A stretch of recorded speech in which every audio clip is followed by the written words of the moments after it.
All right. Hello. Nice to see so many of you here today, interested in this topic. So today we wanted to talk about the relationship between national CERTs and the ISPs. We came up with this after a work with a couple of national CERTs who were trying to work together with the ISPs and were kind of running into different kind of problems. And then with my colleague Sindri, we started to look into this and see if we could offer some kinds of guidance or solutions. The reason for this is that the ISPs are the most crucial aspect of having effective impact for the national CERTs. They are the main kind of interface against the national infrastructure where the abuse is happening.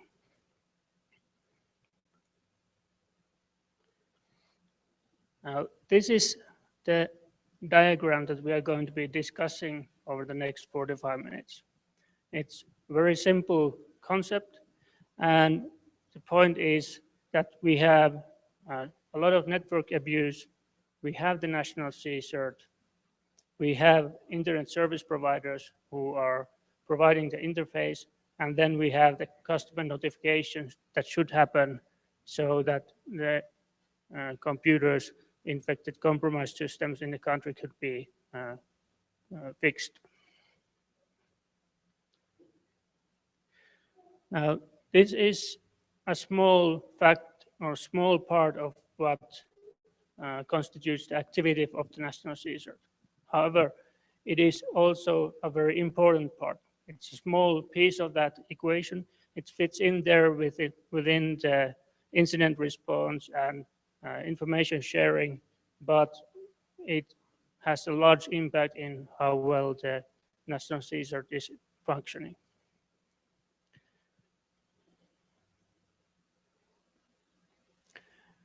Now, this has been discussed a lot, and for this reason, there are a lot of different terms that are floating around.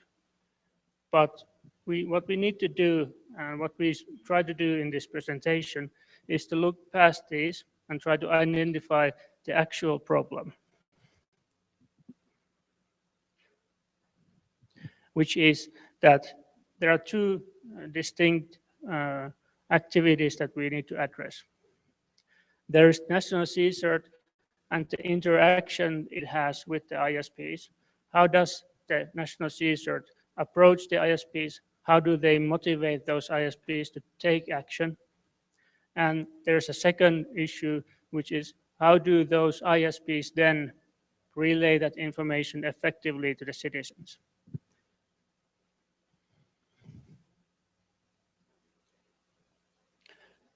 We'll be looking at this through 3 different case studies that we have looked up. All of these are from the Scandinavian area. So we will be looking at first the background information. What is the background of this discussion? How to understand the relationship between these parties, and then how this environment is changing currently. So what is the activity that we have to take to match that?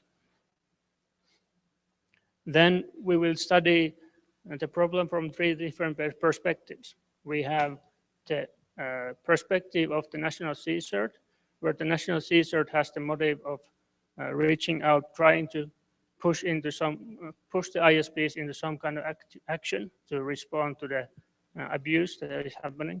We have the use case from the ISP perspective. How does ISP react to these, and what kind of methods ISP has available to them?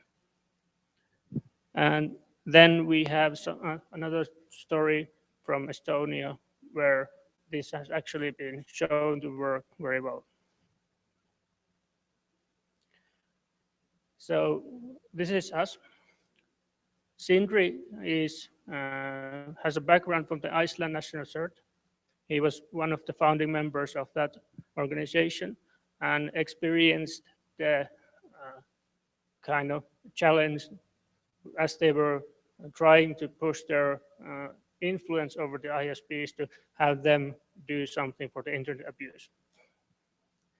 My background is in working for the Finnish company, and we've been working closely together with the Finnish National CERT, and currently I work as a product manager for Abuse SA product. But I'll let Sindri take over from here.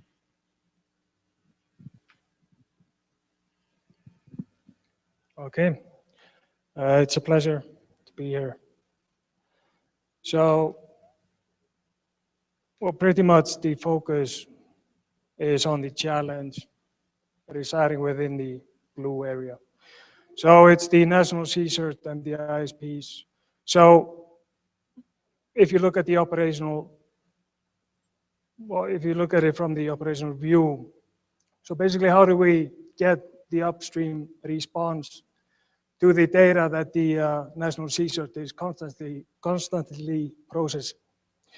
So even if you don't have the goal of getting an actual response, then at least there is a victory just in getting the awareness to the end customer that something is happening on his system, and then maybe over time grow that into a response mechanism. So this is one way to view maybe the long-term goal of national CERT to increase just the awareness of cybersecurity in society and just for the civilians, like in the long term. So if we get a small history perspective on like why is this the challenge today? Because it seems that going from processing data on network abuse to relaying that upstream and getting the response, it would appear to be fairly trivial. But the case is that in recent years, a lot of the national CERTs have been hyper-focused on the processing of abuse data, which has increased the overall capacity to process that data by a huge margin. And today, even like newly established CERTs, just the capacity to process data like you can't compare it even just 10 years ago. And yet still the problem remains that we are not getting a response in proportion to the processing of the data. So this is the current state of things. So we see the increase in data processing, we see the increase in information sharing, both, well, if we look at the gray area, we're looking on the international level and then the domestic level. So on both levels, we have the increase in the willingness to share information. We have the increase in data processing, and then we have the response, which is almost showing no change. So that is kind of the key topic that I'm going into. So another point to make here is just to mention what is going on the international stage, because the fight against cybercrime has evolved, and how we are addressing it on the international level is changing. So we see more willingness to address it with international cooperations, be it between national CERTs or large organizations. We have these we have these huge takedowns, the botnets that have been mentioned before. So in principle, national CERT should at this point in time be playing a key role when it comes to the cleanup after those takedowns. Because if we're going to have a real impact on the problem, it's like we can do the takedowns, but the real value, the real impact comes when there is a response by the customer. He is less inclined or less likely to be reinfected and we can measure some real progress. And then again, with this, if this continues, the lack of response, then pretty much we're going to be going, well, we're not going to see any real improvements. So if we just focus a bit back on the topic, we know that we now have this data, so the logical question is, why don't we just get the response? Why don't we just ask them, well, take this data, do the right thing, and then like we can make progress. But the situation is that at this point in time, you have the heavy collision where the world between national CERT collides extremely with like the perspective of the ISPs. They have the business requirements, they have awareness of their customer base. They built up what they see or might perceive as being response capacity that suffices for their business interest. So they might have response processes that deal with illegal activity, like fringe cases of fraud, what have you, but really they don't merge with the requirements, well, what we as a national CERT are pushing towards. So then we have just the basic question, well, how do we motivate them? How do we move forward? And so we'll be stepping through addressing two perspectives, the CERT perspective using experience from Iceland, then the ISP perspective from Finland. And just to be positive, we also reflect on the success, because we have seen the success happening, and it's quite important because it's probably going to sound a bit too negative.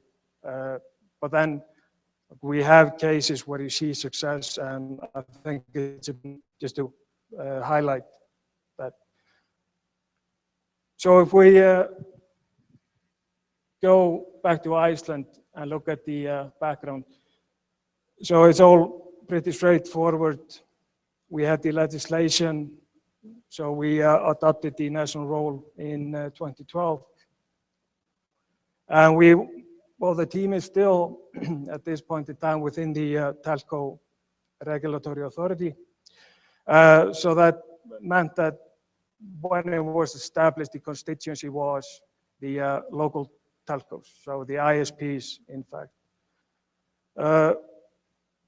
One important issue that is going to come up again and again is the rapid bootstrapping. So I mentioned previously the increased capacity to process data. So basically with the focus on data processing, we now can bootstrap national CERT much more quickly.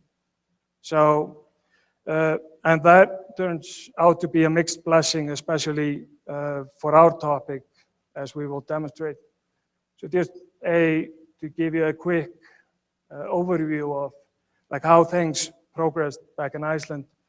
The timeline, we see the green is pretty much, you have the resources, the allocation of them, and you can see the quick bootstrap within the green area. So the acquisition of abuse data, processing that data, the capacity to automatically push that data upstream towards the ISP, that was up and running pretty shortly after we started. And then like we moved from the initial goals into the outreach and then like collaboration. So what we now see is where we really felt the blockers, where they were emerging. So basically we made progress, we were ready to move on, and then you have these collisions with the constituencies, or namely the ISPs. And these collision points turned out to be blockers to any, like us making any further progress, because we, within the team, we had a pretty clear vision of like where we were going, what goals we wanted to see, and like a rough timeline how to get there. But this this flipped everything, our predictions pretty much on their head. So just to clarify these points of collisions.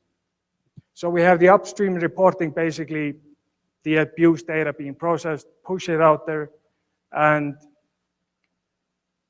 well, to the ISPs in this case. And like we overestimated their capacity to just acquire the data, and not even like we're not looking at the responses, just like the amount of data that we processed and the capacity by the ISPs, there was a huge gap there. So that was one of the like flawed assumptions. Well, these are all flawed assumptions, but that one was kind of surprising. Another thing is that when we speak about sharing awareness, we're talking about the state or the network health on the national level for a country. That is, well, a national CERT, just due to access and the role as the national point of contact, the team can establish situational awareness pretty quickly. And as we realized, what we were seeing as the state of the network health back in Iceland, it came as a surprise to everyone. And it's not because Iceland had not a mature IT environment. It was just that nobody had seen, well, had this national scope before. So we kind of assumed that people were aware of this. I mean, the numbers of infected users. Well, if you just take a look at the notification being processed on common malware in response to the big takedowns, we could see a massive amount of them. And it came as a complete surprise. So I'll go into it a bit further later on. But the kind of one of the main themes for the national CERT is to build up the response capabilities, usually on the national level. So with the national role comes the responsibility to ensure that, well, the country has a higher, well, it's over time, it grows the resilience of the country's network as a whole. And we assumed that would be pretty trivial. So basically, we thought that, well, we know what we can do, and we just take that and we complement the existing response capacity. But that turned out to be yet another flawed assumption. So that is kind of related to the national response, where we assumed the domestic readiness, and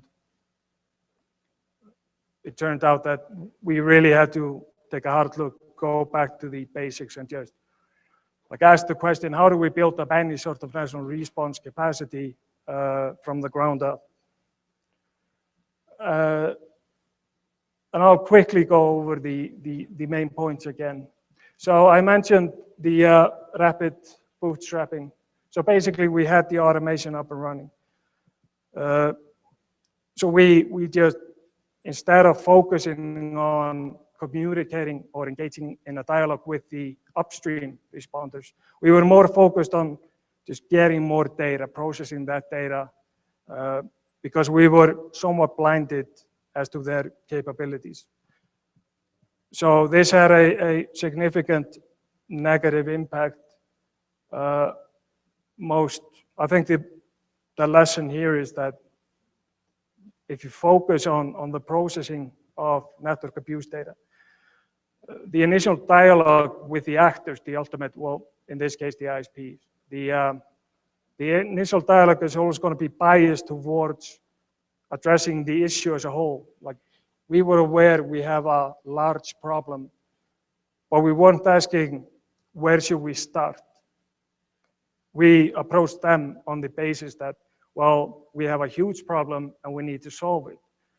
And that is one of the worst approach you can take, because it puts them on the defense.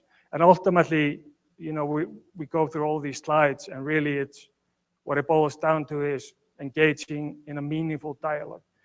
And a key property of a meaningful dialogue in this context is just, see what you can realistically do and just start that at the simplest level. Also, another thing is we were receiving the abuse data, but we hadn't developed the domain knowledge on that data. So when we were talking with the ISPs, they asked, well, what does this data mean? And we were not always in a position to say, well, this is exactly what that data means. So when they asked, well, would you respond to this particular set of malware or this particular set of malware, we didn't really have any answer to it. So that also caused confusion. And so these kind of delayed pretty much any collaboration for a while. And this is kind of just to the point that, as a national CERT today, with the increased information available, you have to make sure that you're not basing the direction of the team, where it's going to. It shouldn't reflect on the data necessarily. It should really be focusing on the domestic level. Which actor do you need to engage with? How do you engage with him, and where do you move on? So to that point, it wasn't all bad. It wasn't all just failures. And if you can recall from the timeline slide, we had this weird. So basically, the weirdness is we have low investment of resources here, but then massive utility. So this is simply us taking a step back and then asking, okay, where can we find points of easy integration just to help the current actors? So instead of sitting down and thinking about, well, how do we solve the whole problem? We simply asked, well, what are the current actors doing today, and how can we provide utility for them? Because back in Iceland, we've had to deal with IT security for a while, and we had large-scale incidents. So there has always been a response there, and then we just took a look back and see, okay, who are these actors? How did they respond? And can we improve on their way of doing things? So simply asking, what is needed and where. And it turned out that we had a lot of easy points of integration where our role as a national CERT wasn't technical. It was simply more either providing an umbrella for the current actors, basically a stage where they could get together, share their experience, and just improve upon their own response procedures, while we were simply just in the background providing basically just the platform. So as an example, if we look at in general, when you speak of a national response capacity, you're talking about the ability of a nation to respond to a massive incident, well, that is on the national level. And this had been something we had avoided, but it was in the mandate. So what is the key here is that we dragged a couple of the ISPs into a national exercises. So this was in part due to the large ENISA exercises. So we simply involved them in these larger exercises. So that was the kind of the first productive meeting we had with the ISPs. So there was no incentive, there was no debate really. We just invited them, said, well, join us for this exercise. And then they come in, they bring in their technical people. You have the presence of the NOC there finally. So you can start to share the understanding, you get the input, you get the perspective from the ISPs, you have the NOC there, and then you make a slow progress. So the input for integration basically, well, now we're here, we've done this exercise, we've spoken with your NOC, this is, this is the issues that they're dealing with, how can we improve upon that? And then we kind of seamlessly moved in well, just in a brief time, we moved to the first operating procedure. So basically the shared consensus on how to respond to these big national incidents. And it started small because this was informal, it was quite easy. So we could just, well, let's just define a couple of operating procedures. They internally find the internal response process.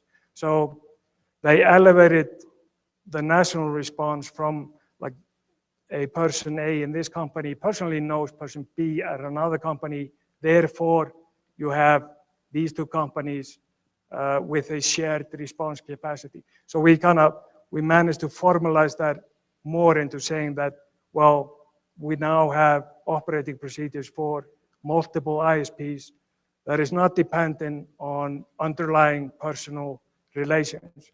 Basically to something like the quality of the subs just came as a bonus.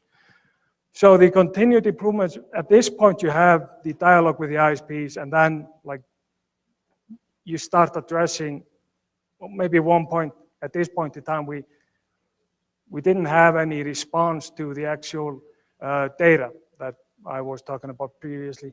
But through this, we could actually then call in another meeting and say, well, okay, let's revisit the topic and let's just look at the data again and then like, how can we proceed? And at that point, we finally got, once we had the technical people present, we finally got their perspective so they could take a look at the abuse data that the team was processing and say, well, we don't need to respond to it because we have a business value of just having that data and then matching it with, like on some level with customers, just so that when you get a call in from an angry customer complaining into the service center, they can look up, like has the national CERT team actually seen like any issues for this customer? So yeah, I think I can, well, Juha is gonna deal with the ISP perspective from Finland, but I just wanted to quickly mention, because I've been talking about the abuse data. So the Estonian team is actually one of the teams in the world that has actually seen, well, they took the standard abuse data and they made it actionable. And I had a short dialogue with one of the guys working at the Estonian teams, and these are the key 2 points that he made. That in the beginning, CERT came about in 2006. So their primary focus was the trust establishment.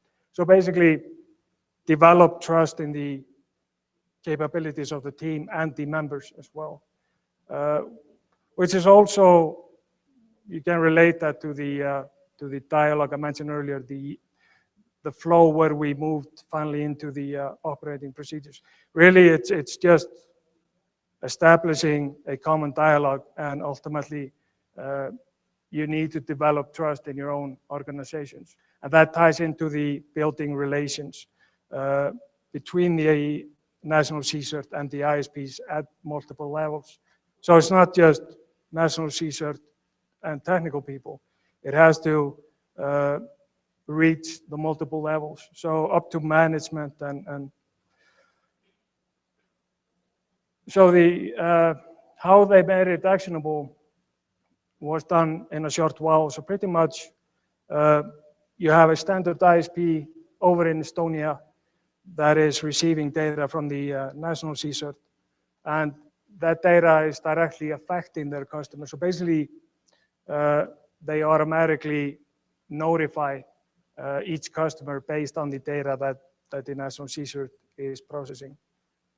And it has turned out to be quite a success. Juha will go more in depth into like what that success looks like. But the point here is simply like this can be done. This is not something that you just approach it. You approach it in simple terms, and then like you see, well, how do we move onwards? And I think that was the last slide for me. Thanks. Yeah, so Sindri talked a lot about the different challenges that they had in Iceland. And when I was talking with the Finnish national CERT and the largest telco operator in Finland, we noticed that, wait a minute, here's some completely different approach to the problem. And there are a couple of reasons for this. So Finland is in a lucky position that we've had an established national CERT for quite a long time. And also the largest Finnish ISP called TeliaSonera also had a couple of guys who were really interested in network abuse already from like 2000, 2001. So there is a very mature collaboration between these two parties.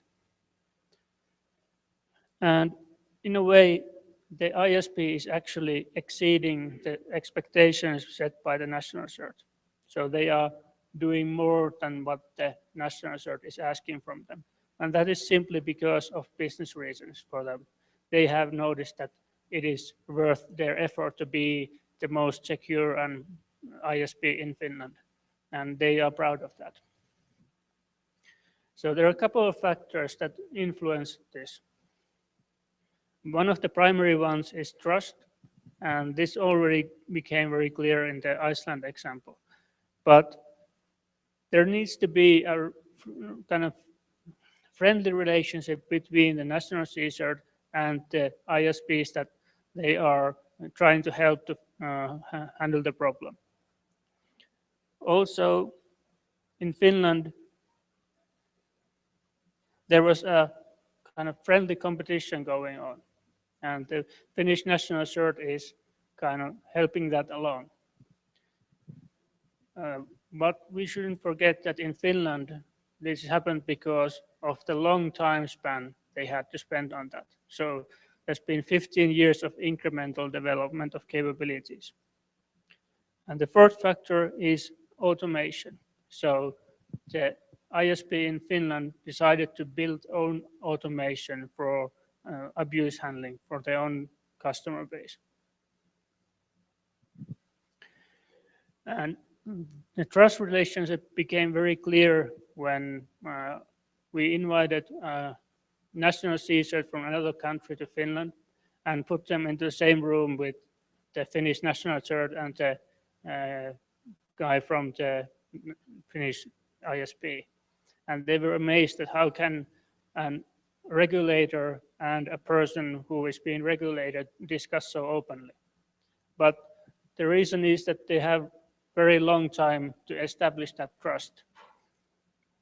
And when they solve the problems or talk about the problems, lawyers are no longer in the picture. So in the visiting country, they were telling me about the experience, and their experience was that when we engage with the ISP and invited them to a meeting, in the first meeting, we had two lawyers on the other side of the table and the national CERT guys on the other side. Well, that kind of meeting is not going to produce very fruitful results because the lawyers are very careful not to agree on anything that could possibly cause any damage for them. But when you get the technical people to talk to technical people, that is when you can establish the trust relationship. So, and once you have that, you can actually discuss about practical issues. Like in the Iceland case, after a while, they were able to address specific problems one at a time. In Finland, for many years now, the national CERT has released anonymous ranking among the ISPs. So every year they collect their data that they have from that year. How well did each of the ISPs did on incident response? They send them these abuse reports, and then they watch how long does it take for those cases to be solved. And then they publish this. They don't release the names of these companies because they don't want to be antagonistic or unfriendly to them, but it's a simply tool for them. Now, the ISPs who rank the best are quite keen to kind of publish that information and say, hey, look at this, this is us, and here we are doing very well in this. And those who are second best may also be inclined to do that. For the others, they see that, okay, we really need to improve our work on this aspect if we want to maintain position in this environment, because it's very heavily competed domain, ISP, especially for consumers.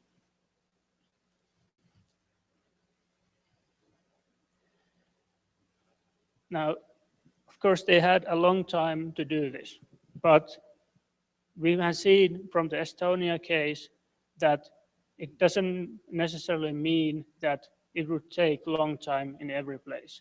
We can draw up from the experiences from the cases like Estonia or in Iceland, where they had a much shorter time to achieve the same result. But in Finland, this has been a key aspect. And in Finland, because they have met the new cybersecurity challenges every time they come, each time there is some kind of new threat, the ISP has built their own small incremental step to defend against that. They are very mature in their process.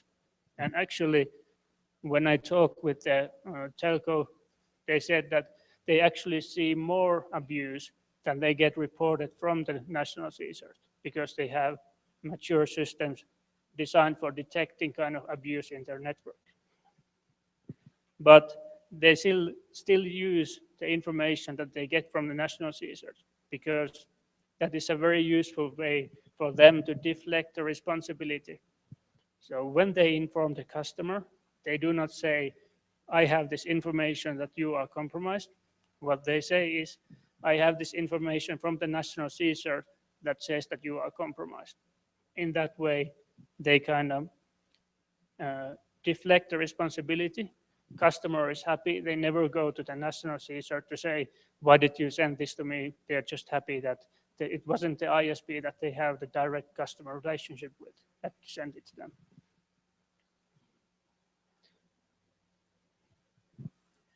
And of course, automation has been one of the key factors in Finland. So the telcos who are doing really well, they have the in-house built systems. So they receive abuse reports and they are using various methods to automatically deliver those. They are sending SMS to their customers who got infected. They are using captive portals, walled gardens, to provide information to those customers about how to clean up the computer once they become infected, so that the whole process is automated. And of course, they don't, if the customer would have problems, they are more than happy to provide them a telephone number that they can call to get some extra help, because that is a business for them. So they are, in a way, turn a problem that was a challenge for how do we get this done into a business of, okay, we have all this information about our customers, how can we get more revenue from this?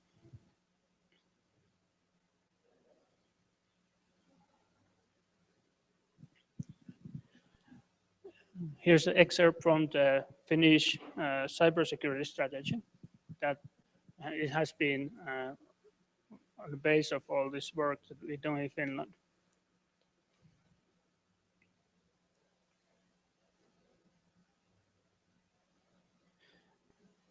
In summary of all the topics that we covered here, we can say that the problem of getting those ISPs to do what they should be doing, notifying the end users, it is not a technical problem. It's almost entirely a social problem that can be solved using basic interaction methods. You build trust, you give them something that they can use, something that they can act on, and then you can provide them even more incentives. Here is ways that you can make use of that data so that it is actually a business value for you.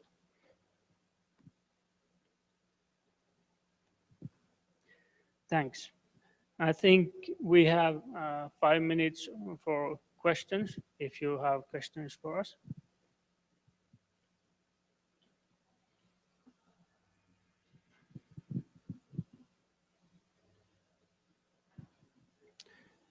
All right.